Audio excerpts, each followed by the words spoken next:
Our next speaker is a real speaker, although I'll let you be the judge of that. One of the things we've observed, certainly as this conference has grown over the last few years, is how identity has just become more valuable to the industry and to our organizations.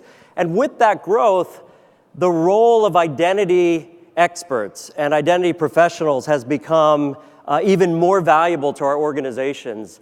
I think it's not inaccurate to say that identity professionals are in high demand. We hear this often as we talk to many of you, that there's a shortage of identity professionals. And yet, there's no identity professional organization. There's no sort of formal structure or organization to develop, to train, to certify identity professionals.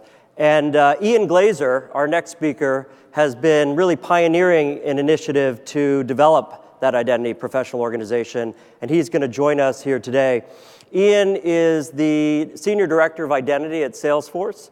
He is responsible for product management and product strategy, as well as a leader in driving industry standards in our industry. So let me welcome Ian Glazer.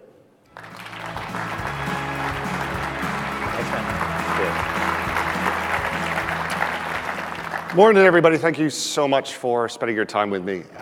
This is a story in two parts. It starts first with homework. So let's get sort of eating the Brussels sprouts part of our day out of the way. We'll get to the fun part.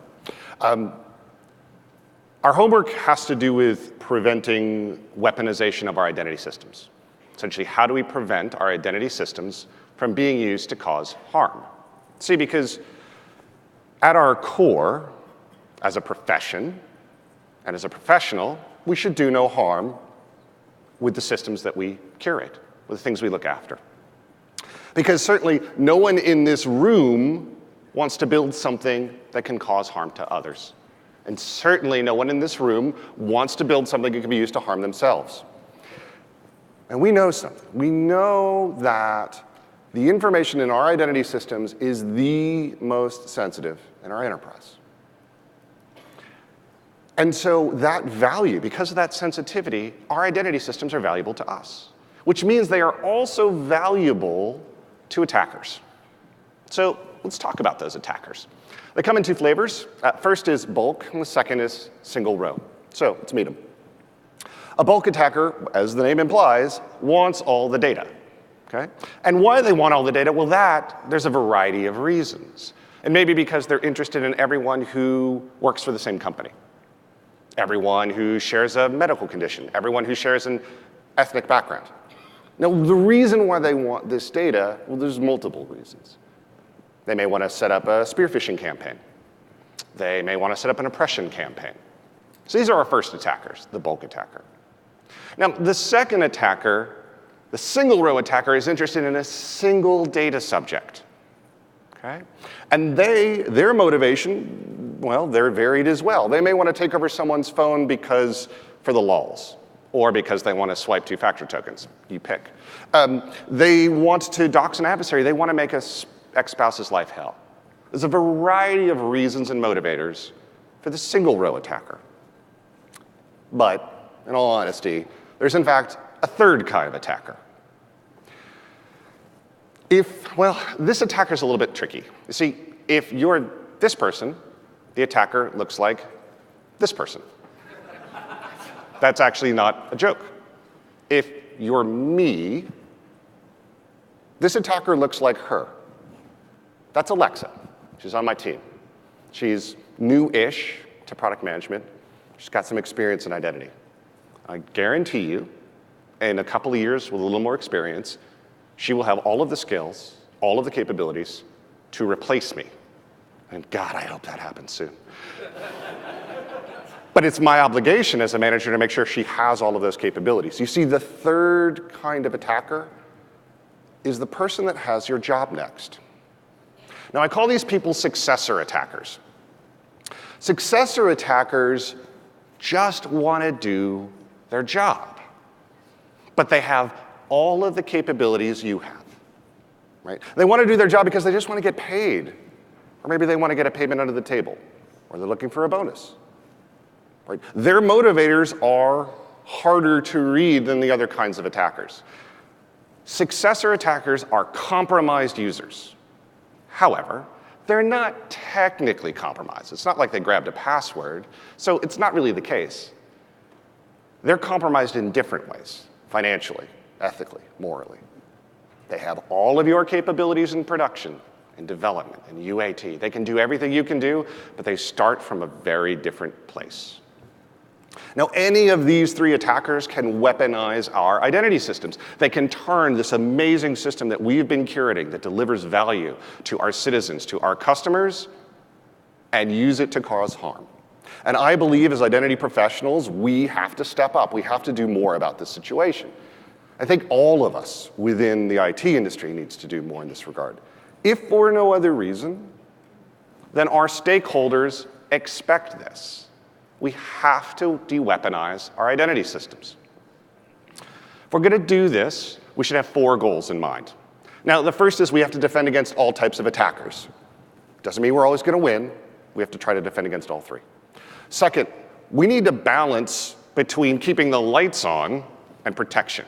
That productivity protection strain that sometimes we feel as we select security controls.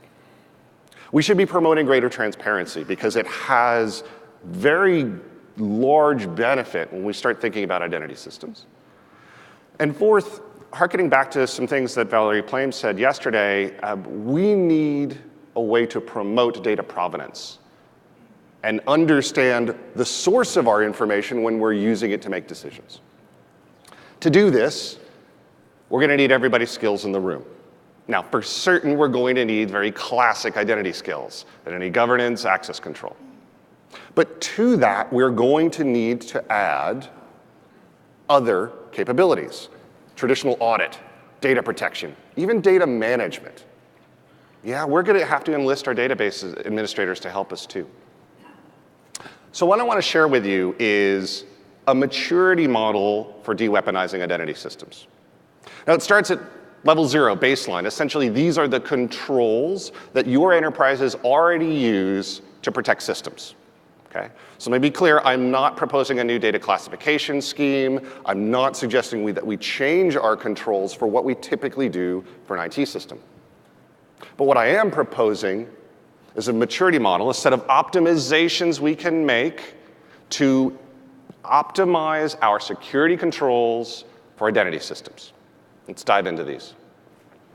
Level 1 is manage. It's just basically get our arms around this problem. This should be the minimum we're doing for our identity systems.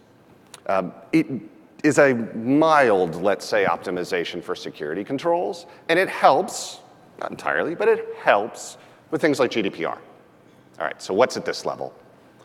A lot of these things you're already doing. But there's some we should talk about. Obviously, 2FA for admins, yes, no big surprise there. No developer access to production data. And I draw the distinction between data and production because if you're running a DevOps shop, well, you darn well better want your developers in production. You just don't want them touching the data. Program lead access to production. This one doesn't get a lot of airtime. One night in the middle of the night, I sort of sat up and said, I wonder what I could do in production. Started looking around, and the answer is I can do nothing. And that is the absolute right answer. But we don't talk about this. Like, okay, so you're the program lead for a large identity shop. What can you do in production? Now, some of these other data protection and audit things shouldn't come as a great surprise. Yeah, we sometimes trip up over insecure data staging. Oops. But all in all, these are things I think most of us are doing. Level 2, let's go hunt the successor attacker, right? What we want to do is prevent rogue admin attacks and compromised users of all sorts and start to mitigate what happens around us. Okay, so we're going to have to dust off our segregation of duties tools, right? They're feeling a little bit lonely after Sarbanes-Oxley sort of like had its day. It's like, what am I going to do with this? Well, what you're going to do with this is apply it for these scenarios. We should be using our segregation of duty tools to start cleaning out inappropriate access that's a little bit more pernicious, a little bit more difficult to find. We shouldn't be doing things like granting read all and modify all to users. One thing I do get concerned about at this level we want to address is if I am moving data in and out of my identity systems, which obviously we are, I don't want a compromised service to be able to extract data sort of at rampantly. What we need to do here is make sure we're explicitly delegating system-to-system access so there's not a generic user that gets compromised, an integration user. Level 3, let's go after the bulk attackers. So here we need to know more about who's actually accessing data. And here, well, as I say, we need to insert a breath in data extracts, just a slight pause. So I believe if you're going to be moving information in and out of an identity system, you want a two-person rule. Now this could be on paper, simply, yep, the identity program lead and the CISO have said, this is okay to move this kind of data from this system to that system. Sounds a little bit like a privacy impact assessment too. But I also think we're going to need query governors, right? Query governors are a lovely safety net. Like your salespeople run reports that have hundreds of rows, not tens of thousands. There's very simple things we can do in broad brush using query governors to defeat the bulk extract. And obviously, we should be auditing everything that's going on.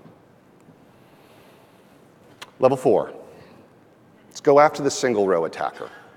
This is the hardest attacker to defeat. This is the hardest attacker to defeat because these attackers are data nerds. They are fascinated with little facts. See, the thing is, a data nerd knows your mortgage payment to the penny. At best, you know it to the dollar. Why is that an issue? Well,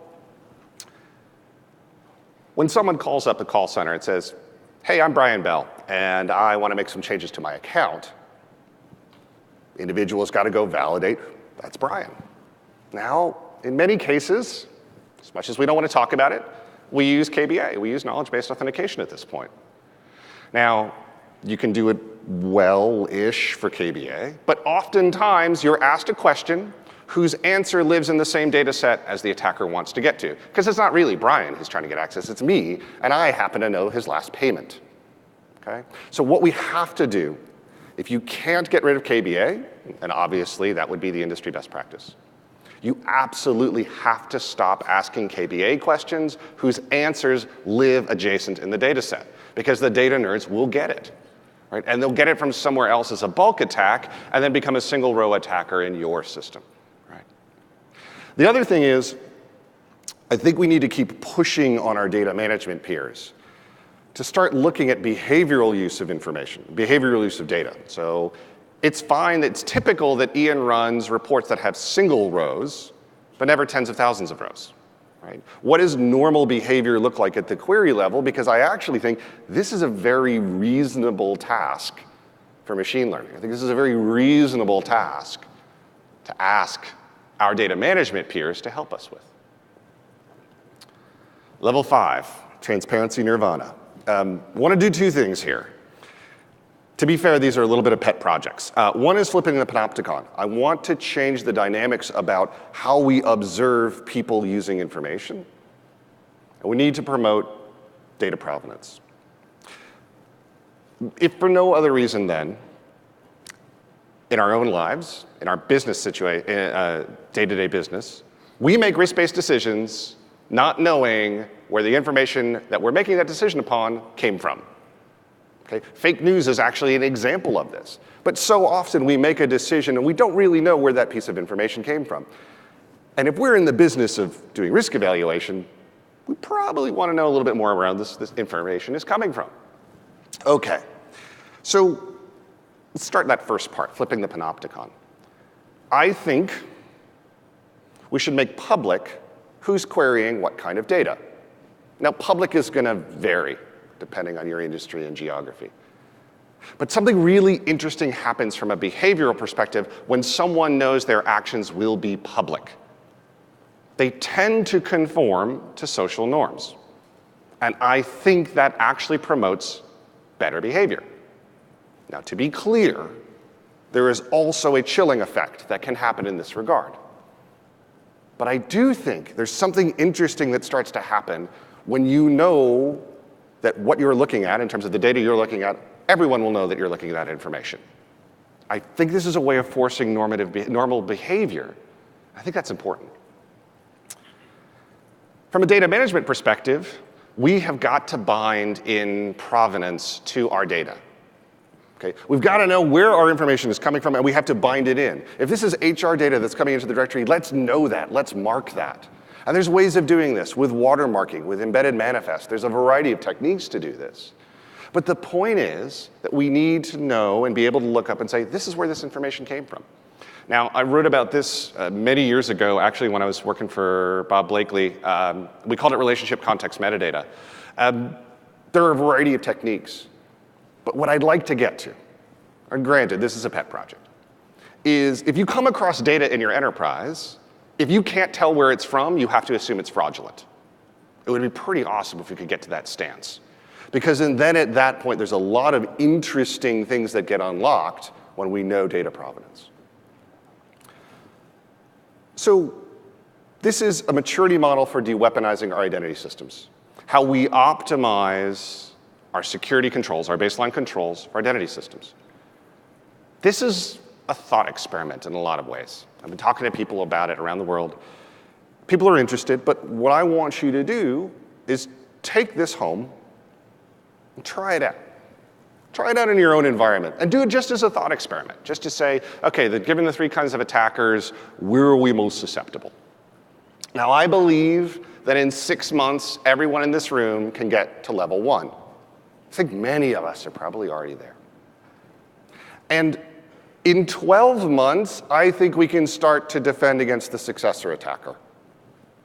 I think it will take more time to get to the higher levels, but we should have those as a goal in mind. We should have in our minds the goal to de-weaponize our identity systems. We have to meet our stakeholder expectations with this regard. We as professionals have to do no harm. Part 2 of the story. We hear a lot about security and privacy. The two are peanut butter and jelly in today's world.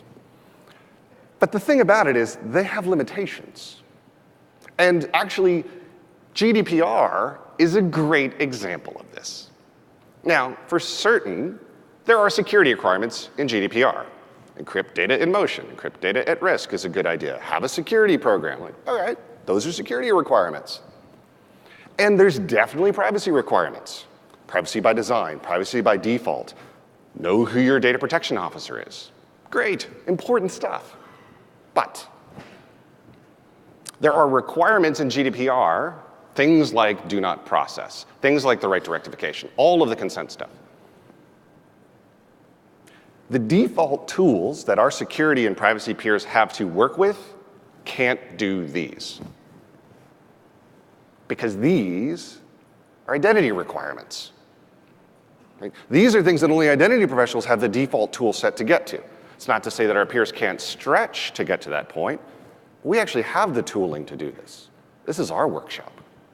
And so in order to provide a stable base for all of our enterprises to rest upon, not only do we need security and privacy, but we have to add identity to that as well. Think about it this way. Identity is the human interface for security. If you take identity out of security, you have a lot of boring logs without context. And that diminishes their value. Identity is the operational arm of privacy. Think about it. How else do we grant access to data? How do we manage it? How do we monitor it? That's us. Our privacy peers give us the requirements and we make it real. But we're not always the go-to source in the enterprise for these answers, right? Our voice isn't always heard when some of these decisions are making about how to tackle large-scale programs like GDPR compliance. And I think in part it's because, unlike our peers in security and privacy, we don't have an advocate for the entire industry's voice. We don't have the advocate for the professional, the practice, the discipline of identity management. So in that regard, we are professionals, but don't have a profession. Think about it this way. How did you learn identity management? In my case, like I think almost everyone here, you learned a product. I got the Access 360 Enroll 2.5 manual. Sweet. And I learned that. And then I generalized and realized I was learning provisioning.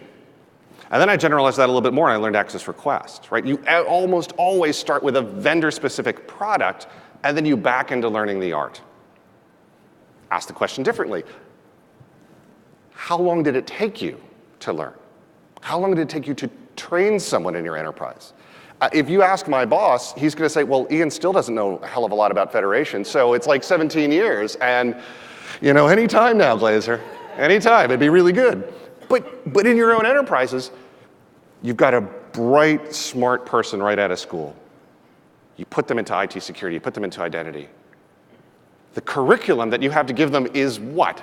A couple of blog posts, a few Twitter handles, and that invariably ends up with either my socks or Paul Madsen. And that is not really a fair onboarding process.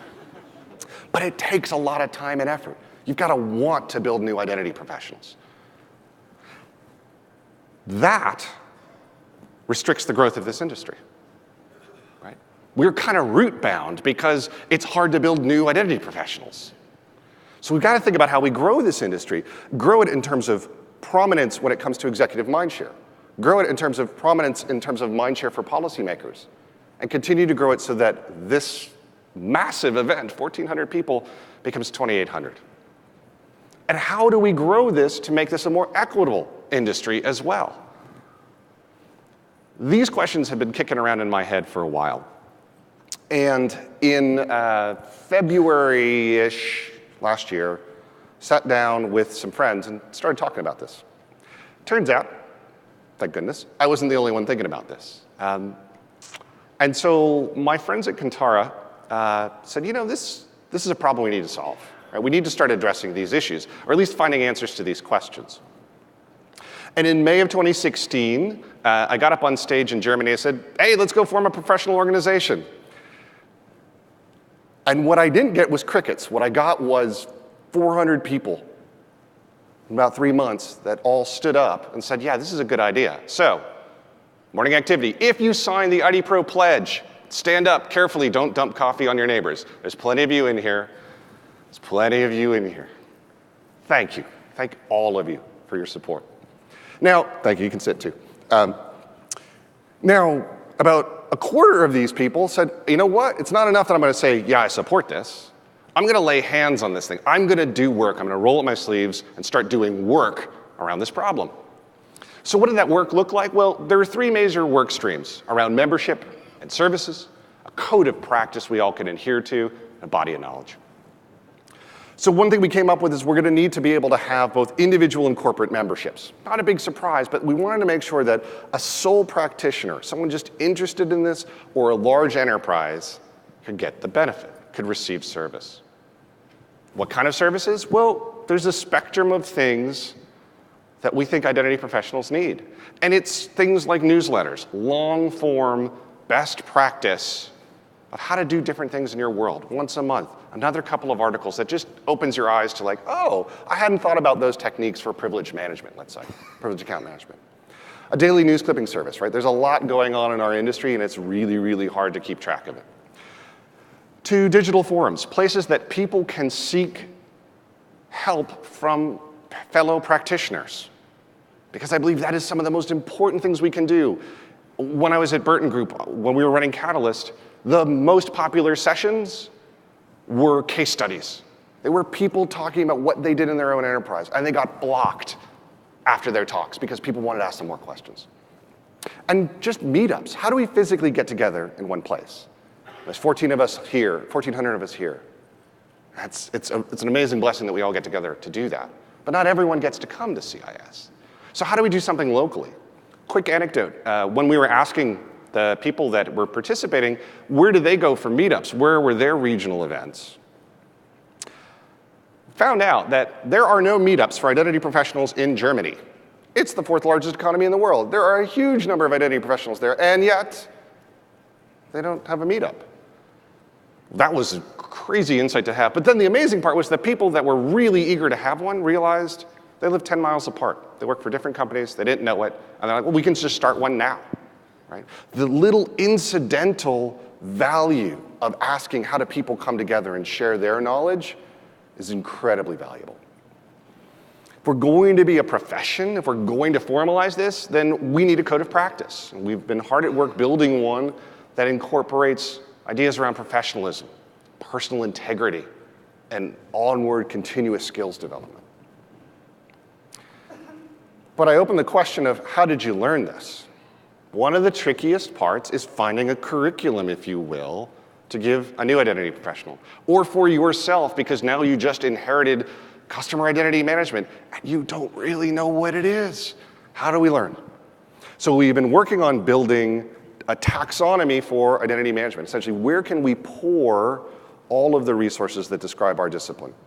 Because let's face it, you take two identity professionals. I could take you, and I can put you in a room and I can give you one term to define and you're going to come up with 4 definitions. It's weird. It's a weird thing about us. It's all right. Point being is, we've got to make it easier to pass through this forest of knowledge and learn, and not just debate the definitions, but find resources that help you grow as a professional. And this is in support of getting towards certifications. I've been talking to people around the world on this, and certifications, they consistently say they have to be neutral, in the sense they can't be specific to a product. They have to be neutral. They have to describe a certain discipline. This is how you do access certification. They have to be meaningful. They have to be applicable and contemporary. So this shouldn't just be about managing credentials in TSO, right? This has to be about how can we use our identity techniques for customer identity management or for IoT. And every single person I talk to says this certification has to be meaningful. It has to have teeth. This isn't a paper mill. This is proof that you really know your stuff. So, it's June 17th, and I am delighted to announce IDPRO to you. IDPRO will be the professional organization for identity management.